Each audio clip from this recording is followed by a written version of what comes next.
This is the second part of the incident, and the story continues from here. Meanwhile, John's family already knew who was responsible for this, but they couldn't understand how exactly it had been done.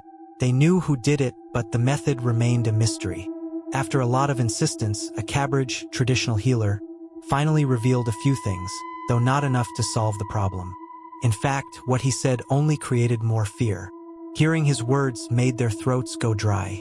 The kabiraj said that Maria's uncle, who was a tribal leader, had sent a group of powerful jinn upon this family through black magic. When the kabiraj tried to investigate the matter using his own subordinate jinn, those jinn directly refused to help him. They warned him not to get involved in this matter. The jinn that had been sent against this family were among the most powerful and aggressive of their kind. They possessed terrifying abilities. For example, they could enter the womb of a pregnant woman and devour the unborn child.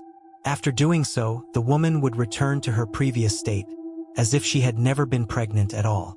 No one would even believe that she had ever carried a child. For these jinn, such acts were considered normal and extremely easy. Compared to their strength, other jinn were insignificant. Challenging them was like inviting certain death. This is why the kabiraj's jinn refused to proceed further. Whenever a kabiraj understands even a fraction of such a situation, they usually leave immediately without staying any longer. Because if they remain there and continue discussing the matter with the family, those jinn might not take it well and could even kill the kabiraj. Before leaving, the kabiraj said something that completely shattered everyone's peace. He revealed that Maria's marriage and death both happened on a Saturday. Exactly 7 days later, also on a Saturday, Jack died. And from then on, every Saturday, one member of the family would die. He warned them to seek help from a truly powerful master of spiritual arts as quickly as possible. Otherwise, there would be no solution. After he left, fear completely took over the household. And as predicted, on the following Saturday, Jack's father died in the same horrifying way, screaming, writhing in pain, and helplessly dying in front of everyone. Everyone understood that within minutes, death would come, and nothing could stop it. After the death of John's uncle, many men and women fled the house in fear. However, some did not give up. They kept consulting different kabirajas, and not only that, they also sought help from mosque imams and Islamic scholars, as well as Christian priests. Everyone tried in their own way, but no one could find a solution.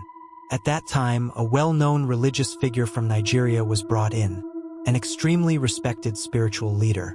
After arriving, he said that this task was beyond his capability. He explained that a powerful group of demonic forces had been sent against this family, and although he couldn't fully understand how it was done, he could tell that they were incredibly strong. He added that only God has ultimate power, but as for human effort, he advised them to find the Yoruba chief, Maria's uncle, and seek forgiveness from him. That seemed to be the only possible way. Later, they also consulted a renowned Christian father in Nigeria who said something similar. He explained that the kind of knowledge and mastery required to perform such dark rituals does not belong to any conventional religion. Neither Islam nor Christianity permits such practices. These acts require deep knowledge of forbidden magic, which is why religious leaders were unable to counter it. There must be a specific method through which this deadly chain of events had been initiated, and surely, there must also be a way to stop it. However, very few beings, among humans or even jinn, know about this process. Not all jinn are aware of it. That is why solving this problem is extremely difficult. 3 months passed. During this time, only the male members of Jack's family continued to die. Jack died, then his father, then his elder brother, his uncles, and one by one, all the male members of the family. Every Saturday night, the same horrifying pattern repeated. Intense vomiting of blood, unbearable pain, and eventually death. And what about those who had fled? Did they survive? No. Even those who ran away met the same fate. In this way, the male members of an entire family were being wiped out. Was there truly no solution? Suddenly, a ray of hope appeared. One of their neighbors gave them the contact of a well-known and powerful kabiraj. By this point, they had already consulted many skilled kabirajas, as well as well-known imams and priests in Nigeria. So naturally, they wondered what new solution could another kabiraj possibly offer. But even then, when it seemed certain that all the male members of the family would die, they still clung to hope. After all, a drowning person will try to survive even by holding onto a straw. That is why whenever they found the lead of a kabiraj, a spark of hope would arise in their hearts. The neighbor claimed that this kabiraj was extremely powerful. Not only that, people from outside Nigeria would also take him to different countries for his work. So he suggested that they should visit him at least once and see what happens. Taking the address from the neighbor, they went to meet him. His house was quite far from their location. When they arrived, they saw a large number of people gathered there, all seeking help for different problems. From what they observed, it was clear that the man was indeed wealthy and highly influential, a truly powerful kabiraj. They met him and explained everything in detail. After listening carefully, the kabiraj said that based on what he had heard, he would need to visit their place in person. Only after going there would he truly understand the situation. He also mentioned that even if he tried to gather information through his jinn from where he wasn't sure how effective it would be. Since John's family was wealthy, they told him that he should come, and they were ready to pay whatever amount he demanded. The day they met him was Thursday. The kabiraj said that he would try to gather as much information as possible that night, and the next day, Friday, he would visit their house. However, he needed to arrange some items beforehand. He asked them to leave and assured them that he would arrive at their house by the next day before noon. After giving him their address, they returned home and waited. The kabiraj kept his word. They had wondered whether such a busy man would actually come or ignore the matter, considering it just another ordinary case. But he arrived before noon on Friday at John's house. He came with a team of 4 assistants. Each of them carried a bag filled with items they would need for their work. However, the family did not get the chance to see what was inside those bags. The kabiraj said that time was very limited. He asked them how many people from the family had died so far. They replied that, including Maria, a total of 12 people had died. Since Maria was not from their tribe but from the Yoruba tribe, the kabiraj said he needed something. He instructed them to collect a small amount of soil from the graves of the remaining 11 deceased members, excluding Maria. The soil from each grave had to be kept separately in small bundles. On each bundle, they had to attach a piece of paper with the name of the person whose grave the soil was taken from. Under no circumstances should the soils be mixed together. When they asked what the purpose of the grave soil was, the kabiraj became angry. He told them to do exactly as instructed and not to ask questions. He said he had not come there to answer their questions but to solve their problem, and even that he was not sure how much he could achieve. He warned them not to embarrass him with unnecessary questions. Following his instructions, they went to the graveyard, identified each grave, and collected soil separately. Each portion was tied into a bundle, and a piece of paper with the respective name was attached to each one. After handing over the soil, the kabiraj set them aside and took something out of his bag. It appeared to be animal skin. John assumed it might be monkey skin. He asked about it, but the kabiraj did not respond. Then the work began. The kabiraj cut 3 to 4 large pieces of skin into 11 smaller pieces and shaped them like slips. From his bag, he took out a special type of ink and, using his fingers, wrote something in an unknown language on each of the 11 pieces. After that, he let them dry properly.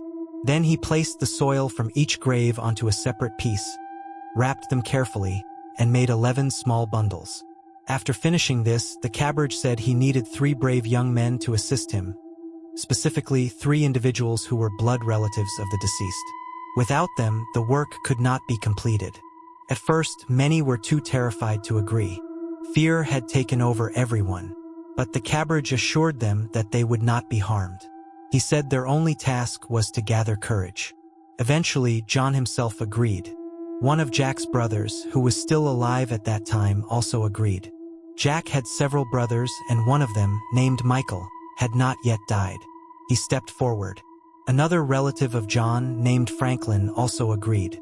So the 3 of them, John, Michael, and Franklin, decided to assist the kabiraj. They knew their lives were already in danger. Since death seemed inevitable, they were willing to do anything to save themselves and the remaining family members. Otherwise, every Saturday, one by one, they would all die. The kabiraj told them to stay prepared. He said he had some tasks left to complete and would call them when needed. He then asked for a separate room where only he and his 4 assistants could stay, and no one else was allowed to enter. Following his request, they arranged a separate room for him. Inside that room, the kabiraj and his assistants began their work. By then, it was Saturday evening. There was no way to see what the kabiraj was doing inside the room. After quite some time, he came out and called John, Michael, and Franklin into the room. When the 3 of them entered, he told them, "Listen carefully to what I am about to say. There is a river a little distance from here. You must go there now. Choose the most isolated and quiet spot by the riverbank. Michael will sit in the middle because he is Jack's real brother. You two are cousins, so Michael must be in the center. John and Franklin will sit on either side of him."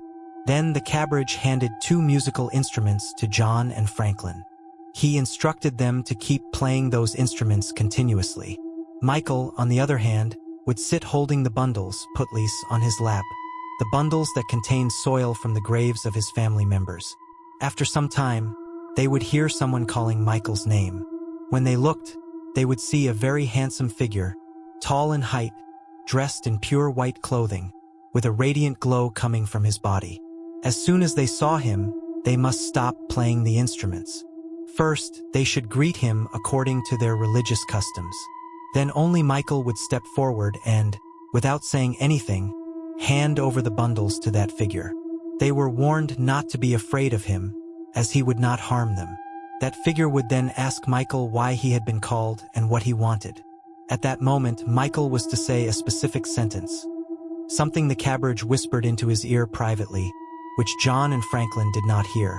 Since Michael was the real brother of Jack, Maria's husband, the kabiraj had entrusted him with this main responsibility. After that, whatever the figure said, they should listen carefully, greet him again, and return home. On their way back, they might see many strange things, but they must not be afraid. If anyone called them from behind, they must not turn around. The kabiraj assured them that a powerful invisible force would be guarding them. However, he warned that if any one of them failed to complete this task, there would be no solution left. Every Saturday, one person would continue to die. He then demonstrated how to play the instrument. It was a long wooden object with 4 holes. When held properly and moved with the fingers, it produced a jingling sound like anklets. After that, the kabiraj told them to leave immediately and complete the task. Following his instructions, John, Michael, and Franklin went toward the river. The place was far from any settlement. They chose a secluded spot and sat down, Michael in the middle with John and Franklin on either side. John and Franklin began playing the instruments continuously. They kept playing for hours, but no one appeared. The kabiraj had warned them not to lose patience, so they continued. After nearly 2 to 3 hours, their hands started hurting, and exhaustion set in. Drowsiness began to take over. Suddenly, a bright flash of light broke their trance. At the same moment, a voice echoed, "Michael! Michael!" The voice was not harsh but soft and smooth, yet it echoed as if inside a large enclosed hall, repeating again and again. They all looked toward the source of the sound. What they saw made their bodies go cold with fear. A tall, handsome man, about 10 feet in height, stood before them, dressed in glowing white garments. Light radiated from his clothing. Around his neck was something shining like diamonds. He had a full white beard and long white hair. They had never seen such a beautiful figure before. It felt as if an angel had descended from heaven. Mesmerized, the 3 of them stared at him for several seconds. Then they suddenly remembered what the kabiraj had instructed. They quickly greeted him according to their religious customs. The figure accepted their greeting with a gesture of his hand and then spoke. "Why have you called me? What do you want from me?" Michael stepped forward and said, "Sir, I have these bundles and I wish to give them to you." He handed over the bundles.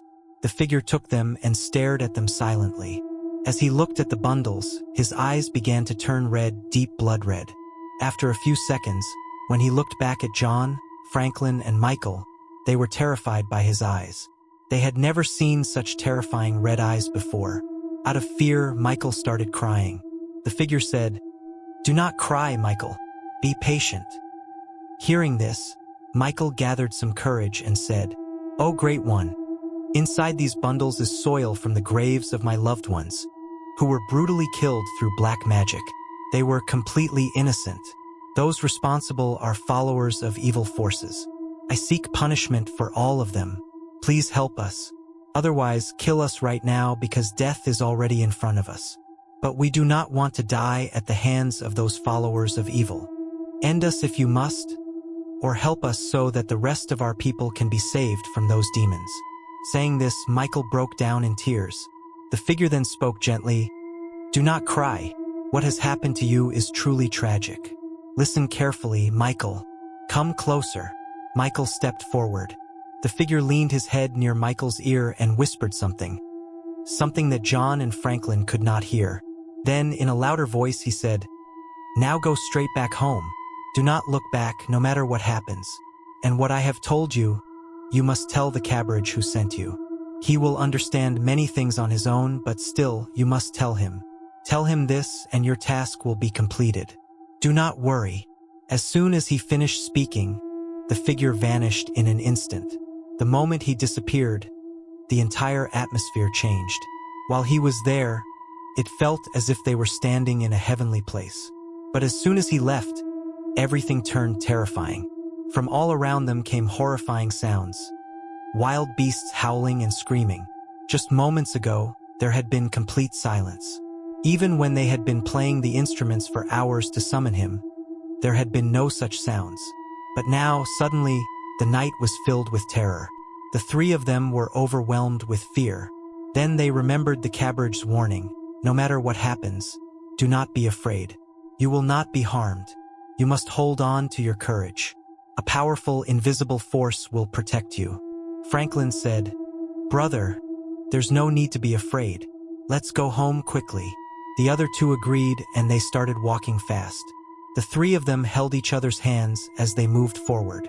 Suddenly, a loud, terrifying laughter echoed from all around them. The sound was so horrifying it felt as if their hearts would burst out of their bodies. After a while, the laughter stopped. Then, multiple voices spoke at once, as if in unison. "You think you will survive? None of you will live. All of this is useless. You will all die." And once again, the terrifying laughter began. The three of them quickened their pace even more. Suddenly, they felt as if someone was chasing them from behind. Heavy footsteps echoed, like something running toward them at great speed. It felt as if whatever was behind them was getting closer, almost within reach. Even when it felt extremely close, they could not actually see anything, but they could feel it right behind them. At that moment, they forgot the kabiraj's warning. He had clearly told them, no matter what happens, do not look back. But the situation became so horrifying that they were forced to forget. It felt as if those demonic entities were right behind them and would grab them any second. And then, they made the biggest mistake of their lives. All three of them turned back at the same time. What they saw was beyond anything a human could endure. No matter how brave someone is, no one could bear such a sight. They saw 7 to 8 severed human heads, each nearly 20 feet tall. Just the face itself, from chin to forehead, was about 20 feet high. They were floating at a distance of around 10 feet. Blood was dripping from their necks. Their eyes were glowing blood red. Their tongues hung out, stretching down and touching the ground. Could anyone remain sane after seeing such a thing? The three of them screamed and instantly lost consciousness. John himself was narrating this incident. But when he reached the part where they fainted, he suddenly stopped speaking. He went completely silent. It seemed as if his entire body had started sweating. Drops of sweat were pouring down, even though he was sitting in an air-conditioned room while telling the story. Mehdi Hassan, who was listening, did not interrupt him. He remained quiet, allowing John to regain his composure. John had become so immersed in the story that it felt as if he was reliving the moment. After a while, breaking the silence, John began speaking again. He said that when he regained consciousness, he found himself lying at home. The kabiraj had already sensed that something had gone wrong. The moment they looked back and fainted out of fear, the invisible force guarding them informed the kabiraj. Through his supernatural means, he immediately learned of the situation and sent people to rescue them. They were brought back safely. Things could have gone much worse, but because another powerful force was protecting them, they were not killed. However, they had made a grave mistake by looking back. Anyway, through this ritual, a very powerful gene leader had been summoned. This entity does not accept complaints from just anyone, not even from a kabiraj. He only listens to the person directly affected or someone very closely related by blood. He believes that if the need is truly desperate, the person or their closest relative should come forward themselves. If someone does not have that courage, he does not wish to solve their problem. That is why Michael, Jack's real brother, was sent, along with his two cousins.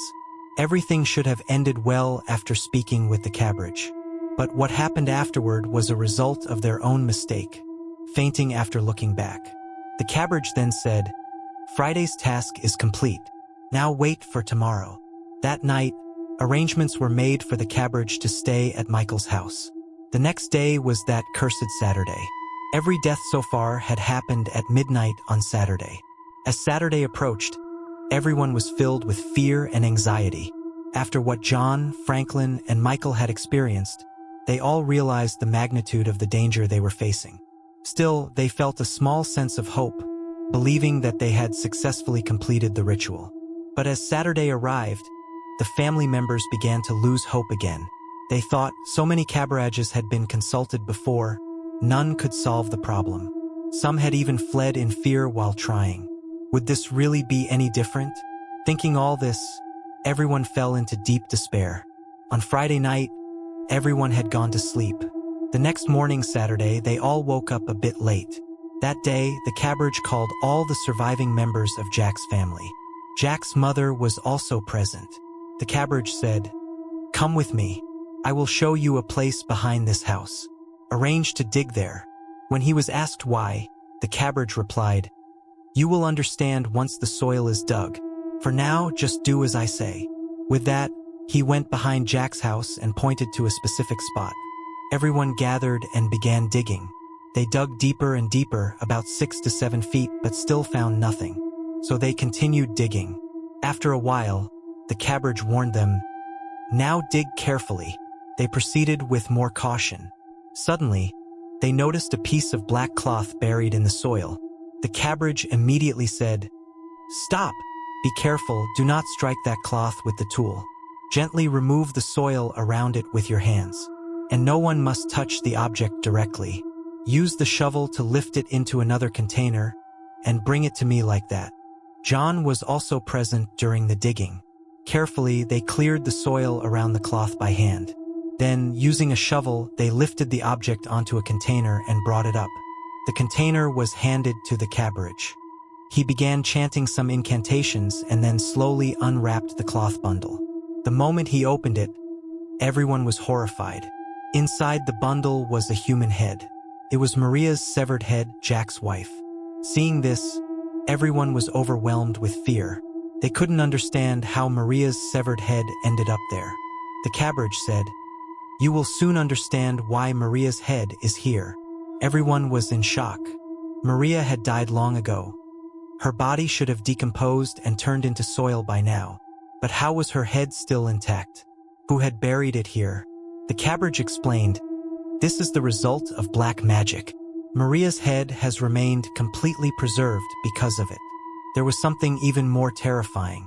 Different parts of her head had been pierced with countless needles. And around her neck, something had been tied with thread locks of human hair. Seeing this, everyone's souls trembled. How could something like this be possible? The kabiraj then revealed the truth. When Maria and Jack were being taken for marriage, Maria's family tried to stop it.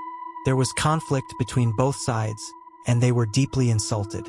Because of that humiliation, they became enraged and used black magic on Maria herself. They could not accept that their daughter would marry into an enemy household, especially one from a different clan and religion. So they first killed Maria through black magic. But a question arose: if Maria had been killed by magic during the day, why were the others not killed the same way? Why use her severed head for the rest? The kabiraj explained, Maria was their own blood, their daughter. That is why it was easier for them to kill her. Their intention was to frame Jack's family in a murder case. But when that plan failed, they chose a far more horrifying path. They turned to powerful black magic. They severed Maria's head and used it for the ritual. Using a human head for black magic means making a direct pact with demonic forces. And when it is done using one's own daughter's head, it becomes even more terrifying. Through this horrific act, Maria's family intended to destroy all of you. After performing this ritual, they left this area. That is one of the rules of such dark practices. He continued, Maria's headless body is still buried near their house. Until her head and body are reunited and she is properly buried according to the religious rites she had accepted, Christianity, this problem will never be fully resolved. Following the kabiraj's instructions, Jack's family went to Maria's house. Maria's family used to live in a large estate in a place called Byrampur. European families there occupied vast areas of land. But now the house had been abandoned. They had already left the place. When they reached Maria's house, they already knew where she had been buried. They began digging at that spot and eventually recovered the remaining parts of her body. However, by that time, the body had already decomposed. They carefully collected the remains and placed Maria's severed head back near her neck. Then, placing everything inside a coffin, they buried her properly according to Christian religious rites. She was buried beside Jack's grave. The news of this spread like wildfire throughout the entire area. Even the police got involved and started an investigation to uncover the truth. There were many complications and incidents surrounding this case, but those are not related to paranormal matters. So they are not being discussed here. John himself did not go into those details. By finally burying Maria's body together with her head beside Jack, their love found its ultimate fulfillment, not in life, but in death. Even today, Maria and Jack's graves lie side by side. Though they could not build a life together while alive, in death, they were finally united. In this way, their love reached completion through a tragic and painful ending. And with that, a terrifying chapter of black magic finally came to an end. But, dear listeners, one question still lingers in the mind. What did the kabiraj whisper into Michael's ear? And what did that white figure whisper to Michael? These secrets remained only among the three of them. When Michael later whispered those words into the kabiraj's ear, the very words told to him by the white figure, the kabiraj was finally able to understand where Maria's head had been hidden. It is believed that the white figure revealed the method to break the black magic. And that was the very method the kabiraj followed. As for the demonic entities, the ones that used to attack every Saturday and brutally kill a member of the family, no one knows exactly how they were destroyed. Was it the white figure who eliminated them? Or was it something else? That remains unknown. However, after Maria's head was recovered and the proper rituals were performed, the disturbances completely stopped. Many things still remain unanswered. Much of it is still shrouded in mystery. What truly happened in the unseen world, even the kabiraj could not say with complete certainty. Some believe that the white figure was the one who subdued those demons, and that he whispered the method of breaking the black magic into Michael's ear, so that Michael could pass it on to the kabiraj. Dear listeners, this was truly an unusual and haunting story, and for all those who were involved in this, we can only offer our deepest condolences.